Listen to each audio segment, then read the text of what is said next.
Qui ont reçu du courrier, ces lettres de cadrage. Il y a la CFE-CGC, le syndicat des cadres. Bonsoir François Ombril.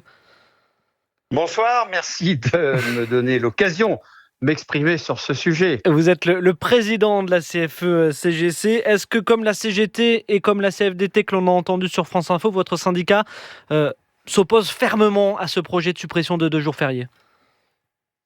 Oui, bien sûr. Alors moi, je vais vous démonter un petit peu l'arnaque, parce que c'est une arnaque absolue, cette affaire.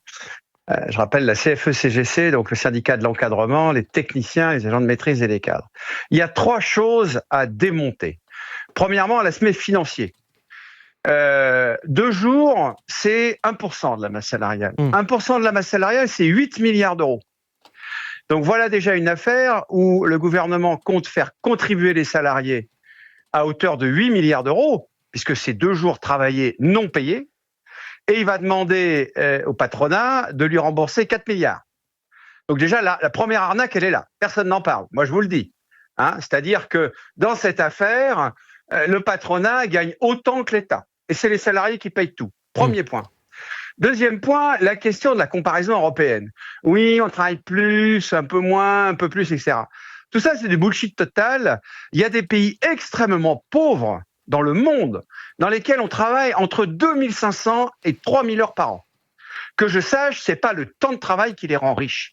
Ce qui rend riche un pays, c'est d'avoir des heures de travail productifs au plan économique. Qu'est-ce qu'il y a dans le budget de François Bayrou et de son gouvernement qui promet que la productivité du travail en France va s'améliorer?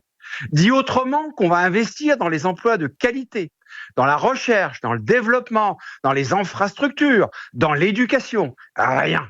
En fait, François Bayrou continue le travail de massue qui est fait depuis des années. Il tire la France vers le bas.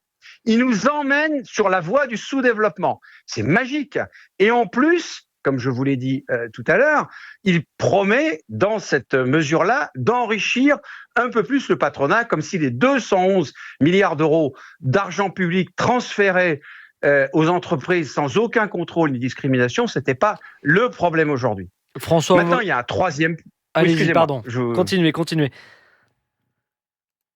Oui, non, mais je vais vous laisser me poser la question, parce que du coup, je vais parler trop longtemps. Non, j'allais dire, est-ce que je dois en déduire que vous n'irez pas négocier ? Écoutez, il n'y a rien à négocier dans cette affaire. On va négocier quoi, finalement ? Très sincèrement, qu'est-ce qu'on va négocier ? Parce que oui, c'est le troisième point du coup qui me revient, c'est que même les 4 milliards, je vous fais un pronostic, le patronat ne voudra pas les payer. Et comment il va faire ? Eh bien, il va se rattraper sur les augmentations de salaire. Dans les années qui viennent, nous, la musique, on la connaît.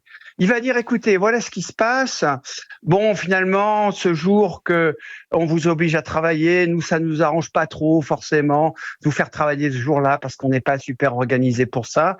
Donc, ce qu'on va faire, eh bien, on vous le laisse en jour non travaillé, mais par contre, on va l'amputer sur la politique salariale sur les 2 ans qui viennent.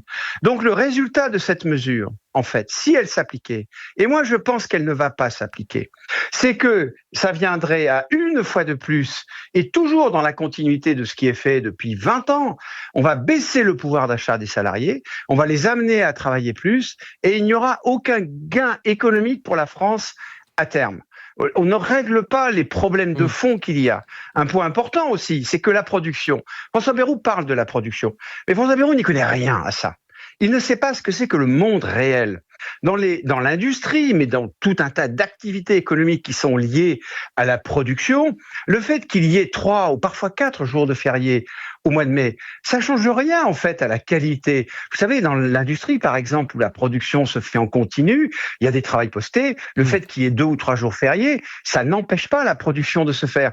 Donc tout ça est méconnu par la proposition de François Bayrou. Et le dernier point, pour finir, il y a effectivement peut-être un problème de taux d'emploi en France. Moi, pour la CFE-CGC, je suis assez d'accord à le dire. Mais ce problème, il faut l'attaquer de front.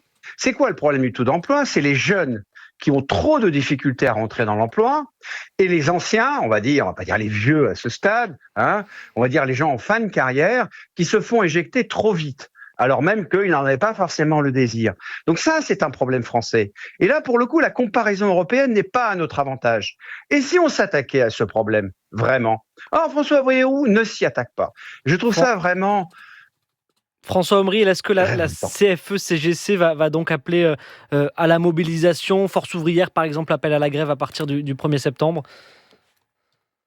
Alors, on participe à une réunion intersyndicale le 1er septembre. Mmh.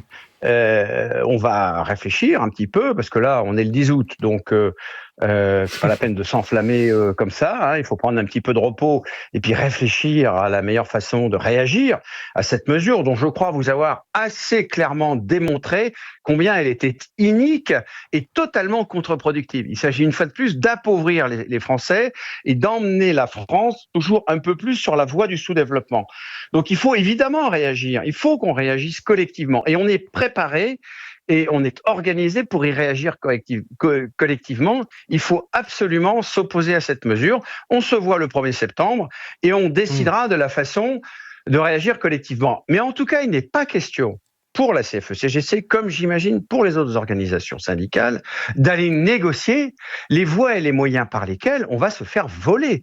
Parce qu'il s'agit de ça quand même. François Bayrou, Premier ministre, nous demande à nous, organisations syndicales, de réfléchir par quelle voie et par quels moyens on va se faire voler. Il s'agit finalement de nous dire...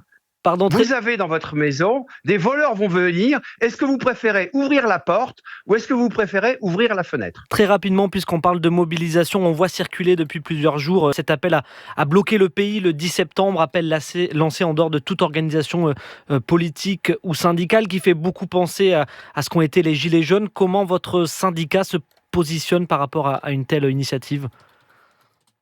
Moi, évidemment, je ne vais pas me positionner pour ou contre quoi que ce soit qui est une initiative hors organisation syndicale. Simplement, je vais rappeler une chose, c'est que quand il y a eu le mouvement des Gilets jaunes, nous-mêmes, moi, pour l'organisation, la CFE-CGC, je me suis exprimé sur cette question-là et j'ai fait valoir le fait que ce moment de conflit social extrêmement important n'était pas lié au hasard. C'est la manifestation de l'impact sur un corps social pris dans son entier d'une politique qui ne le respecte pas. Nous avons fait, nous, la CFE-CGC, une enquête sur l'ensemble du territoire et nous avons eu des remontées. On voit bien ce qui se passe. Aujourd'hui, il n'est pas normal que des gens qui travaillent ne puissent pas vivre correctement, dignement de leur travail et de leur investissement. C'est ça le sujet central. Et quelque part, c'est connecté avec l'objet de notre entretien. C'est-à-dire que François Bayrou, qu'est-ce qu'il vient nous dire? Il va falloir que vous en baviez un peu plus, que vous gagniez un petit peu moins, que votre pouvoir d'achat se réduise. Tout ça pourquoi? On ne sait pas. Tout ça pour financer une politique qui vient in fine à appauvrir la France. Eh bien, nous, on n'est pas d'accord avec ça. Merci beaucoup François Omriel, président de la CFE-CGC, syndicat. On l'a bien compris, qui n'ira donc pas négocier avec le gouvernement et le patronat en ce qui concerne la suppression envisagée par François Bayrou de jours fériés.